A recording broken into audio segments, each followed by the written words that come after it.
¿Cómo están? Bienvenidos a un nuevo programa de Geekas GDL. Un gusto estar con ustedes desde esta cuarentena que nos está robando el alma y las ganas de vivir. El año está jodido, el año está muy jodido. Empezó, ¿no? Empezó mal. Se llevó a Gohan. Se ha llevado a varias personas, pero el fin de semana se llevó a alguien que representa, en el caso del becario y mío al menos, una parte, y yo creo que más a mí, por lo que son mis gustos, a una persona que era muy importante, que fue muy importante para mi niñez, que es el maestro Gus Rodríguez. Falleció el sábado en la madrugada, medianoche, o viernes a medianoche. Y Dios, me pegó, sí no me lo esperaba. Fue de esas noticias que te agarran completamente desprevenido y que es como un balde de agua helada que te cae. Porque pues yo, siendo hijo único, pues no tenía mucho formas de jugar. Yo nunca fui de salir a la calle, nunca fui de tener amigos, vecinos, amigos. Entonces, pues mi pasatiempo siempre fueron los videojuegos, siempre lo han sido. Y para mí, el programa de Nintendo Manía con Gus, la revista de Club Nintendo, que Gus era coautor de ella, cofundador, pues representa muchos años de mi infancia. Nintendo Manía, pues, durante que se emitía en TV Azteca los sábados en ese entonces, era para mí de las, yo creo que si no era de mi favorito, era de mis programas favoritos. O sea, ¿a qué niño le gusta levantarse temprano un sábado, por favor? Y yo me levantaba, no me acuerdo qué horas eras, pero no recuerdo que no era tan tarde, era a lo mejor a las 8 o 9 cuando pasaba el programa. Y me acuerdo que hasta le decía a mis papás, levántenme a tal hora para ver el programa, no me van a dejar que me quede dormido. Y había veces que me levantaba y todavía medio lagañoso los ojos, prendía la tele y el intro con el que entramos hoy era lo primero que veía. Entonces, y así durante muchos sábados. Y me acuerdo, el programa pues empezaba, siempre fue lo que era Nintendo. De hecho, pues Nintendo Manía. Y fue en un periodo en el que estaba la Super Nintendo y se pasó a lo que es la Nintendo 64. Y pues era la única, ¿cómo decirlo? La única fuente de noticias que uno tenía para conocer el mundo de los videojuegos, porque en ese entonces no existía el internet, algo que ahorita los niños nacen creyendo que siempre existió el internet, así que siempre ha habido internet. Que voy a buscar gameplays para pasar un nivel. Exacto, guías, trucos, o sea, no, o sea, yo esperaba, me acuerdo que yo esperaba todos los sábados a ver si hablaban de algún juego que yo tenía y que dijeran algún truco, algún cheat code. Y si no pasaba, si no salía nada, pues igual decía, bueno, está bien, pero para mí era muy divertido, era una de las cosas que yo creo más disfrutaba. Lo mismo con la revista de Club Nintendo. Yo la compré, yo creo que fácil, durante unos 15 años. Llegué a comprar el primer número, me acuerdo. Creo que me atrevería a decir que mucho de lo que aprendí a leer fue con esa revista. Porque recuerdo que la primera que tuve, ya cuando fui más grande, que la encontré deshojada, estaba muy pintada. O sea, tenía muchos rayones, muchos rayas que yo le había hecho. Entonces digo, esto tuvo que ser cuando yo era niño, que no sabía ni leer. Y yo me acuerdo esperar mes con mes a que fuera final de mes para ir a buscar la revista del mes siguiente. Y era de que salía con mi mamá o iba con él a algún lado y oye, hay que llegar al puesto de periódicos a ver si ya tiene la revista, a ver si ya les llegó. Y siempre era llegar y ponerme toda la tarde a verla, y la veía en un día o dos cuando mucho.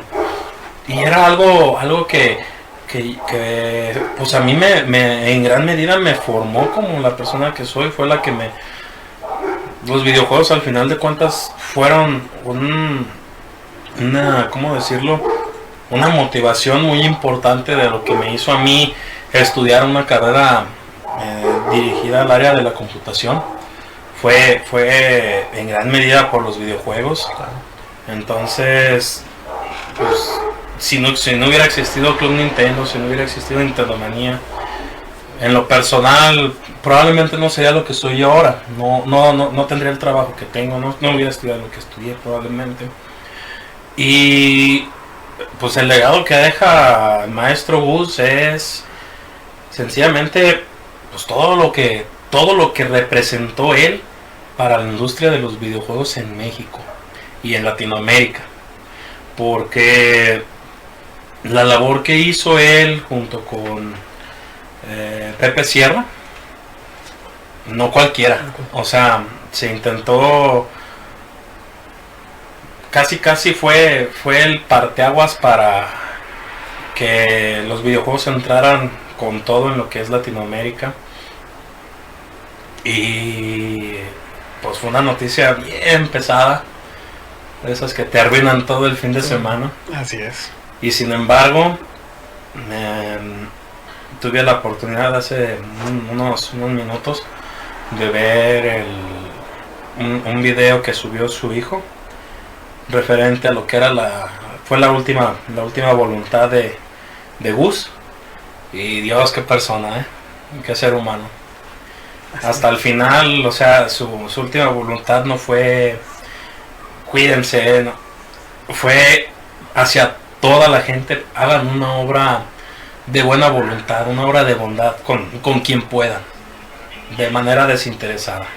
O sea, y se le veía la voz en el audio de alguien que no sé si tenía dolor, si sentía dolor en ese momento, pero que sí se sentía que ya estaba en las últimas.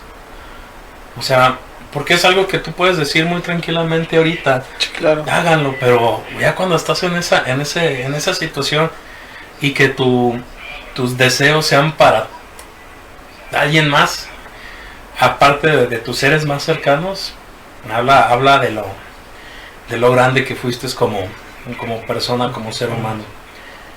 Y pues pinche año culo, güey.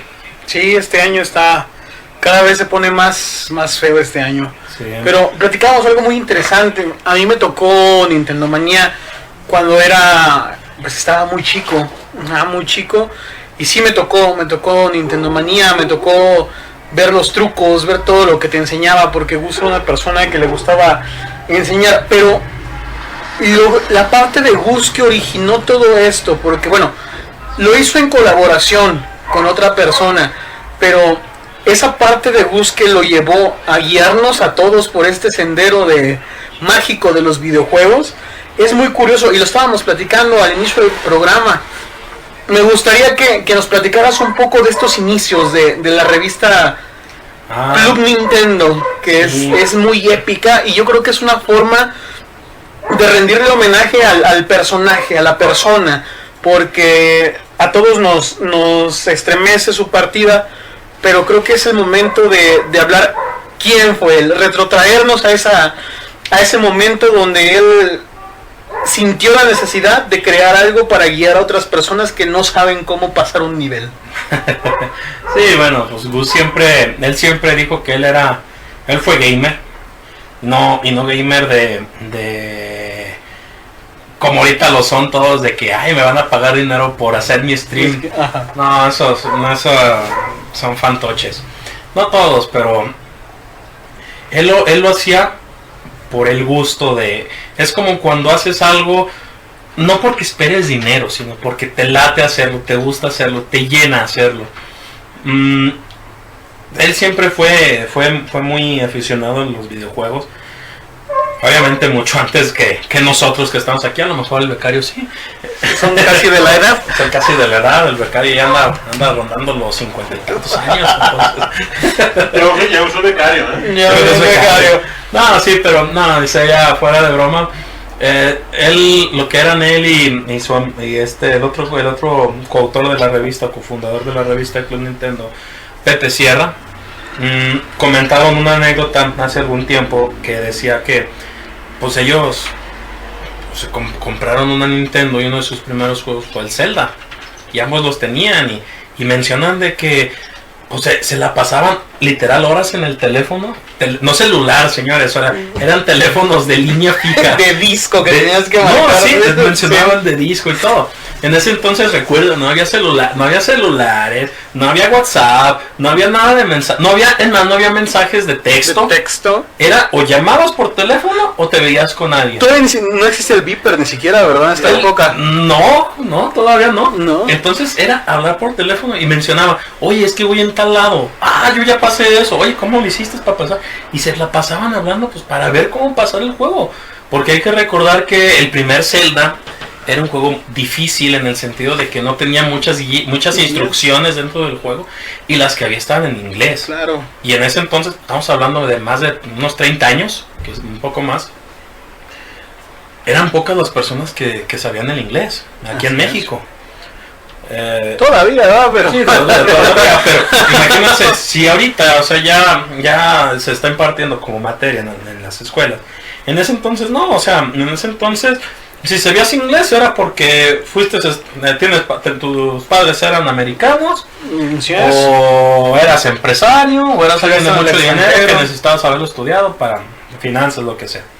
Era muy poca la gente. Entonces, pues, le surge la idea, porque ellos ya trabajaban un poco en publicidad. Oye, ¿qué tal si hacemos una revista? Pues para apoyarnos entre toda la comunidad. Y dice, pero cuando empezaron, pues dijeron, no, pues está bien. O sea, les dio chance. En ese entonces era Grupo Televisa quien publicaba la revista. Grupo Televisa, quien trajo Panini después, ¿no? Sí. Y le dijeron, oye, ¿sabes qué? Pues tenemos este proyecto, ¿cómo ves? Pues vamos bien, vamos a sacar un tiraje de muestra. Y se saca el tiraje. Y fue un tiraje realmente pequeño, no recuerdo exactamente el número, pero no fueron muchas, han de haber sido unas 10,000. Y creo que solo fue en lo que era en ese entonces Ciudad de México, Guadalajara y Monterrey, y contadísimas. Total, que mencionan ellos en esa entrevista que les hicieron, que pues era la primera vez que hacían una revista. Entonces tipografías, estilos, pues no sabían nada. Y yo sí recuerdo, porque recuerdo las primeras revistas, sobre todo, en la sección central tenían una como carta del editor, o del productor en este caso, donde decían así como que notas. Y era dificilísima de leer esa hoja, esa hoja central. ¿Por qué? Porque el fondo era como rayado en forma de haciendo rombos, pero entre azul y blanco, pero era un azul como grisáceo y el blanco, con letra negra. Entonces se perdía horrible el texto. Pues cuando llega el editor que ve esto, ya la revista ya estaba en los puestos. Llega y ve esto y dice, no te creo, ¿qué hicieron? No inventen. O sea, dice que les puso una regañada. Y sin embargo, no pasaron ni una sola. Oigan, pues me están hablando los puestos que ya se acabaron las revistas, que cuando llegan más. Tuvieron que hacer un segundo y un tercer tiraje de la revista porque se agotaron. Así como se agotó el primero, se agotó el segundo y se agotó el tercer tiraje. Y mencionan que en menos de 6 meses ya el tiraje ya eran de más de 80,000 ejemplares al mes. Entonces, ¿por qué? ¿Por qué? Pues porque eso demostró que pues, tanto Gus como Pepe Sierra no eran los únicos que no sabían cómo pasar un juego. Estamos todos los niños mexicanos sin saber cómo. Pues todos los que tenían la posibilidad. Y es que antes, vuelvo a lo mismo, no había internet, claro. No había nada de esto. Entonces, la única forma en que tú conocías de videojuegos o de saber si salía alguna consola nueva. Ahorita todos estamos bien atentos de, ay, a ver, mira, en Twitter anunciaron que va a haber una Nintendo Direct pasado mañana. El live de Sony. Ajá, o el, ¿cómo se llama? El de Sony. Ay, ¿Becario? ¿Qué? ¿Cómo se llama el live de Sony? El Direct de Sony, ¿cómo se llama? Ni es el becario. Fabiola, si nos estás viendo, nos mandas cómo se llama sí, por favor. El Direct de Sony. Bueno, esa cosa. Y igual Inside Xbox, Claro. O sea, ya está. Wow. En los 90s el Inside Xbox y los lives eran la Club Nintendo. ¡Ey! Exacto. Donde esperabas la revista para ver las novedades que venían en el año. Donde mes con mes se iba acercando el lanzamiento del nuevo videojuego. No, es que no había nada aquí así en español. No, y es que estaba la lista de EGS. Pero esa... sí. Y era gringa. Es que existía una revista, que es la que menciona el becario, que era... Pues era la publicación más importante de Estados Unidos. Pero obviamente todo estaba en inglés, entonces... ¿En qué año nació Club Nintendo? Club Nintendo. Ay, a ver, becario, ayúdanos con el dato. Porque según yo es como en el 94, 93, 94. O sea, salido. Unos añitos después del Tratado de Libre Comercio. Casi. Donde las consolas aquí todavía no llegaban. No, aquí era Fayuca. No, exacto. Era Fayuca. No, sí, literal nos llegaba la Fayuca, no me acordaba. Era la palabra. No, es que sí, o sea, hubo una época, y todavía hasta los 2000 alcanzamos a tener un poquito de la Fayuca. No, es que tienes razón, o sea, yo no recordaba el término. Ah, no manches, en el 87. Wow. Ok, la revista surgió. La revista surgió. No, pero ese es Club Nintendo de Estados Unidos. No, Club Nintendo México. 87. Dos publicistas y videojugador llamado Gus Rodríguez y José Pepe Sierra. Antes del Tratado de Libre Comercio. Antes de que yo naciera, güey. Antes de que yo naciera. O sea, antes de que una consola llegara a México de forma legal, porque sí. todas llegaban de paletas de Estados Unidos. Todas. O sea, yo mi primer era el equivalente a los autos chocolate. Sí, claro. Mi primera consola con la que jugué, entrecomillando porque nada me dejaba mi mano agarrarla, era un Atari. Bueno, que se parece el logotipo de tu playera. Pero sí, el logotipo de Atari. El Atari viejito, el de la palanca. 1600. 1600. Este fue mi primero porque lo trajo una tía de Estados Unidos a mi hermano para que jugara. Yo me acuerdo, porque en esos tiempos, pues mis papás tuvieron dinero, por ahí del 94, 93, 94. Me compraron mi primer consola, un Nintendo, un NES. ¿La NES? La NES. Y como dices, había que ir a Medrano. A la Fayuca, claro. A comprar los juegos, a conseguir los juegos. Y en ese entonces, me acuerdo que costaban como 100 pesos. Que no sé el tipo de cambio, pero creo que era un dineral, Sí, estamos hablando de que era caro. 100 pesos, en ese entonces yo creo que, bueno, en ese entonces eran 100,000 pesos. Todavía no entraba el peso nuevo. Antes de la devaluación. No. Eran el equivalente como a 800 pesos de la época. 800 o 1,000 pesos. 800 o 1,000 pesos. O sea, realmente el precio que hay ahorita de los juegos están baratos.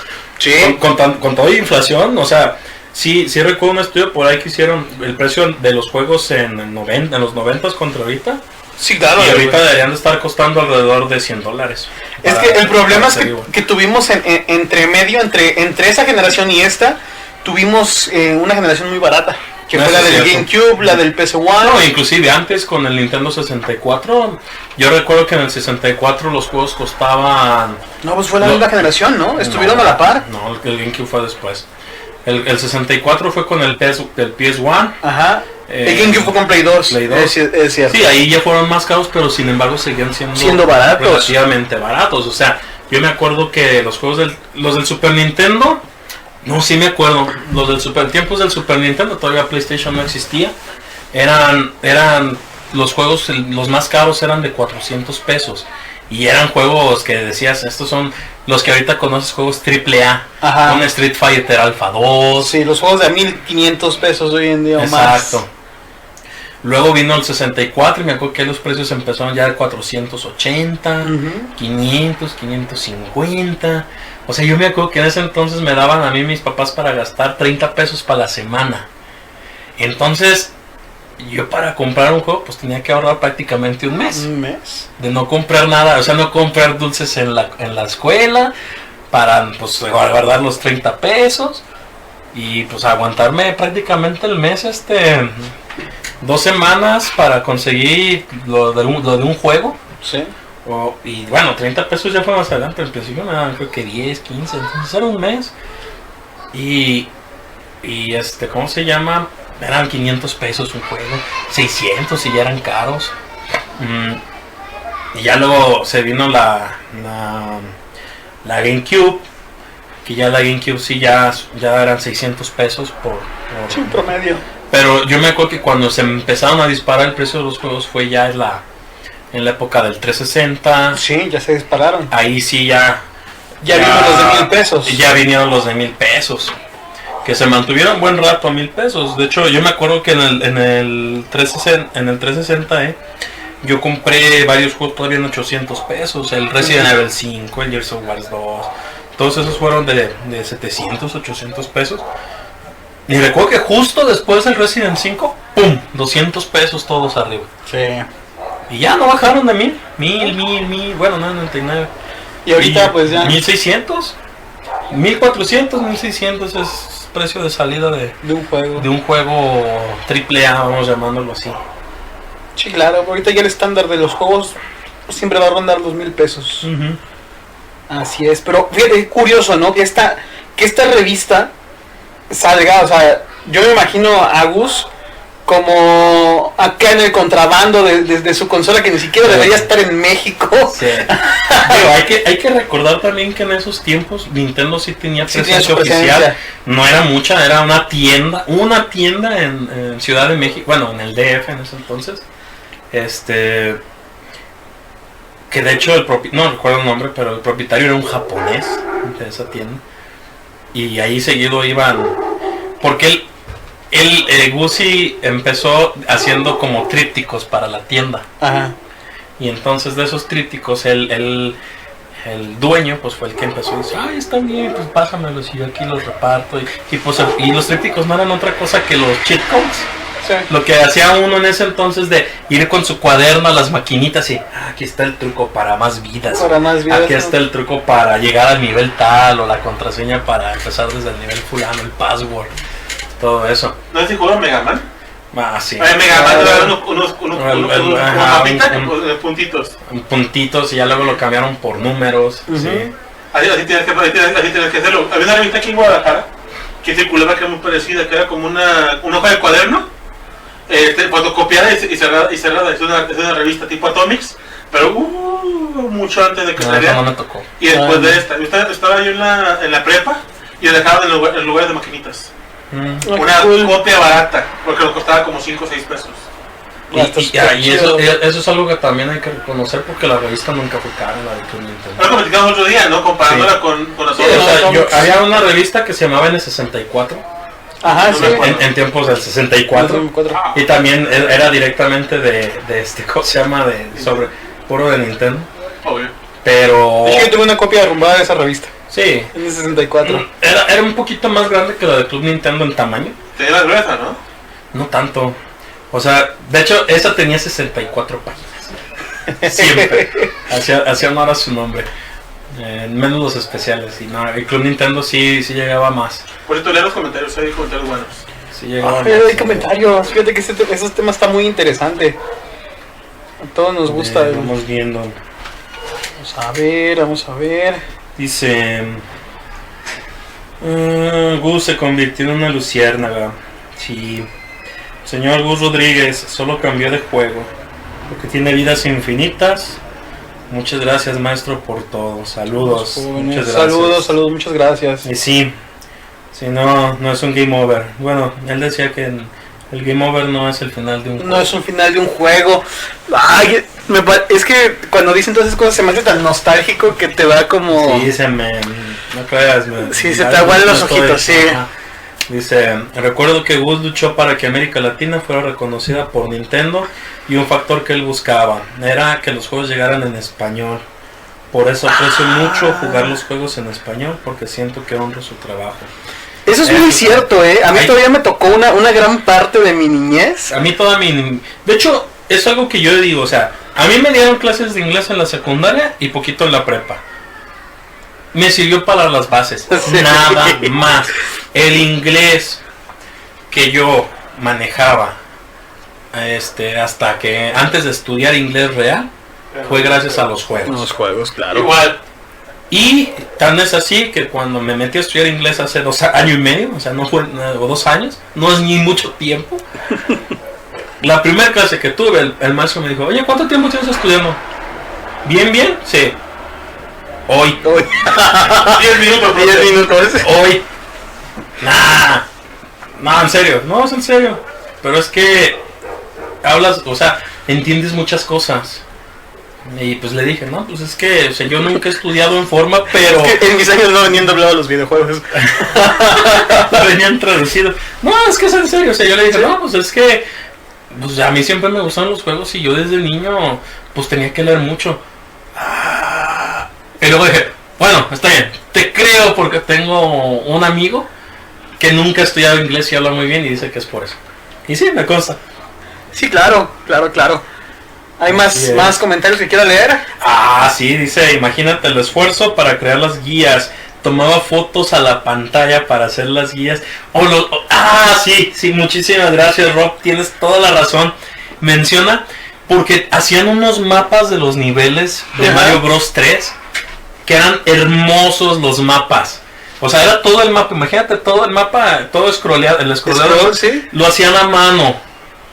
¿Por qué? Porque no había capturadoras de video en ese entonces. O sea, esto que ahorita es, pues sí, nomás voy sacando los fotogramas, los fotogramas y los pego. Eso no existía, señores.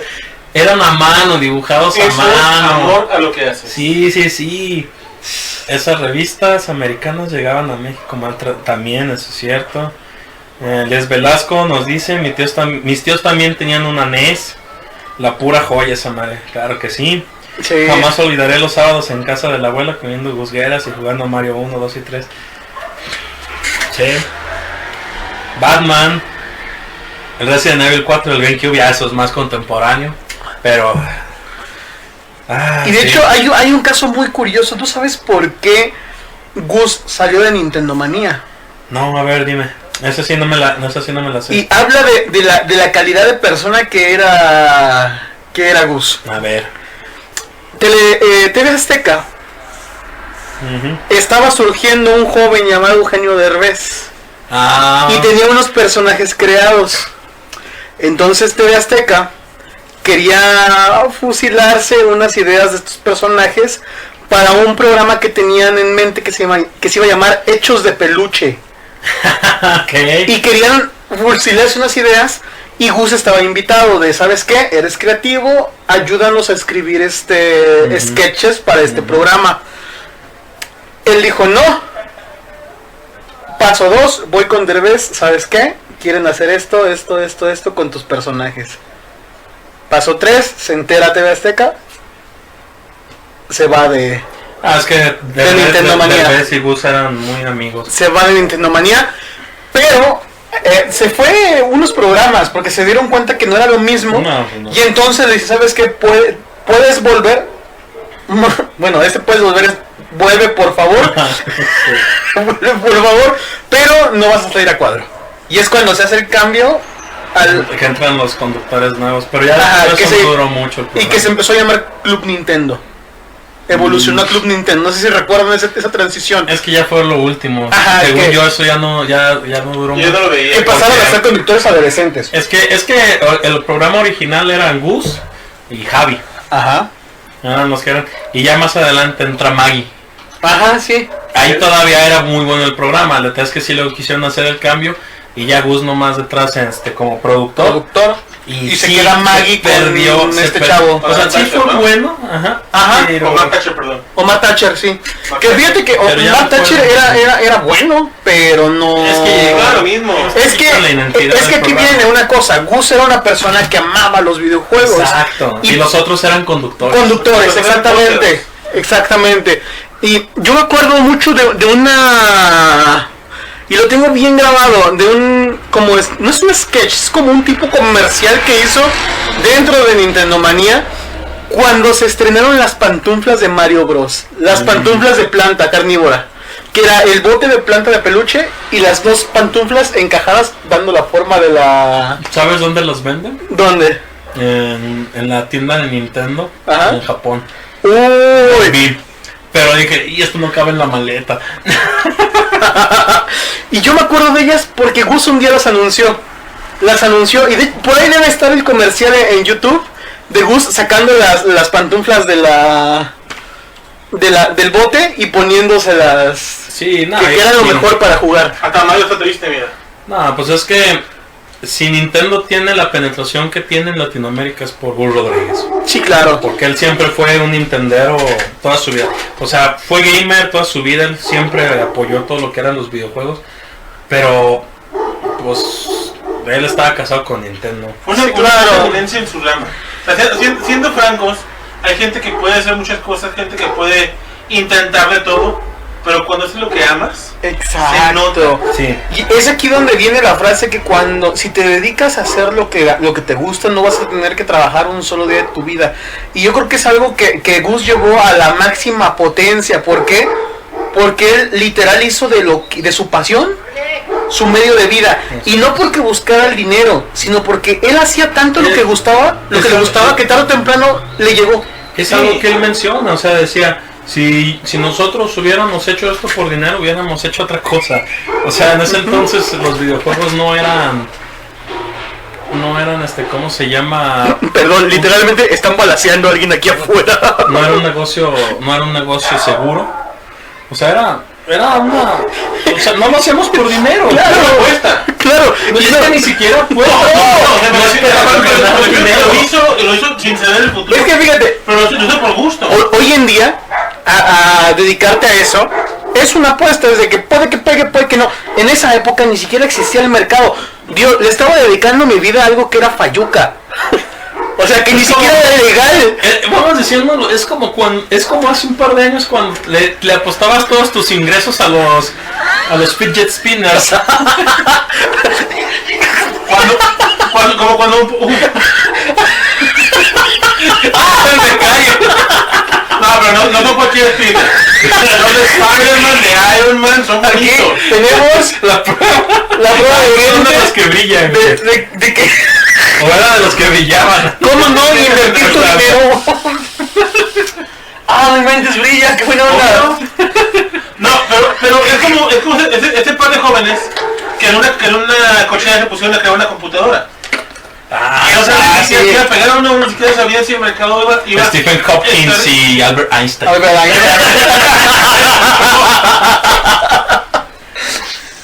Sí. Entonces, o sea, son apuestas. Yo me refiero con una apuesta es, no sabes qué va a pasar, pero Sí, es un volado. Ajá, porque tú lo quieres hacer. Así fue Gus. Y bueno, ya para cerrar, ¿qué fue lo que dijo Gus en sus últimas palabras? ¿Sabes cuando viste el video? Ya lo dije. Voy a repetirlo para que se le quede grabado para el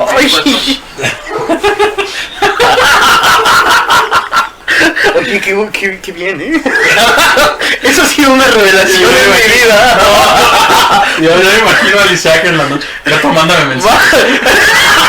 Voy a poner algo bien polémico al grupo para que llevar el mensaje. Escríbeme un versículo de la Biblia, letra por letra. Versículo. Tenía una amiga que nos decía que la mandaba mensajes a la noche, que para poder dormir a gusto. Sí. Pero Javi, recuérdanos a todos qué fue lo que dijo Gus en sus últimas palabras y grábeselo, porque es una muy bonita frase. Sí, y más en esta época. Hagan algo, un acto de bondad por alguien más, por quien pueda. Por quien pueda. Que sea desinteresado, que esté en sus posibilidades, hagan algo por alguien más, Así algo es. bueno.